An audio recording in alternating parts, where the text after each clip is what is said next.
Good evening everyone, সবাইকে আমার ভিডিওতে আবারও স্বাগত। দেখো যাব হচ্ছে বাজারে, সেই জন্য রেডি হয়ে নিয়েছি। চোখের অবস্থা খুবই খারাপ, সেই জন্য হচ্ছে বাজারে যাব একটা গ্লাস নিতে। তো নিচে গিয়ে মাকে জিজ্ঞেস করলাম যে মা রেডি কিনা, তো মা বললো যে হ্যাঁ রেডি। তো এবার যাব হচ্ছে স্কুটি নিয়ে। তো স্কুটিটা আগে বার করে নিয়েছিলাম, প্রথমেই চলে এসেছিলাম KGN-এ, মানে এই চশমার দোকানটায় একটা গ্লাস নেবো বলেছিলাম যে, সেই জন্য তো দেখে নিচ্ছিলাম যে কি গ্লাস নেওয়া যায়। তো এইটা আমার পছন্দ হয়েছিল প্রথমেই, তো এইটা আমি ট্রাই করে দেখছিলাম যে আমার মুখে কীরকম লাগে না লাগে। দেখলাম যে খুব একটা খারাপ লাগছে না, মোটামুটি ঠিকই লাগছে।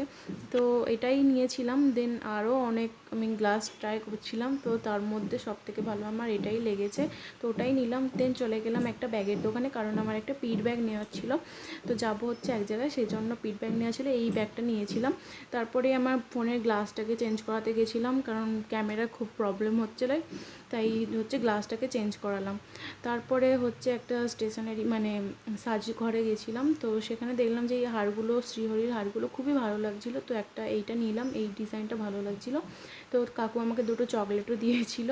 দেন আমি আসলে গেছিলাম হচ্ছে এই কনসিলারটা নিতে, তো নিয়েছিলাম এই হারটাও। তো এগুলো নেওয়ার পরে বাড়ি চলে এলাম, কারণ বৃষ্টি চলে এসেছিলো। তো আজকের ভিডিওটা এই পর্যন্তই। ভালো লেগে থাকলে like, share, comment. Thank you.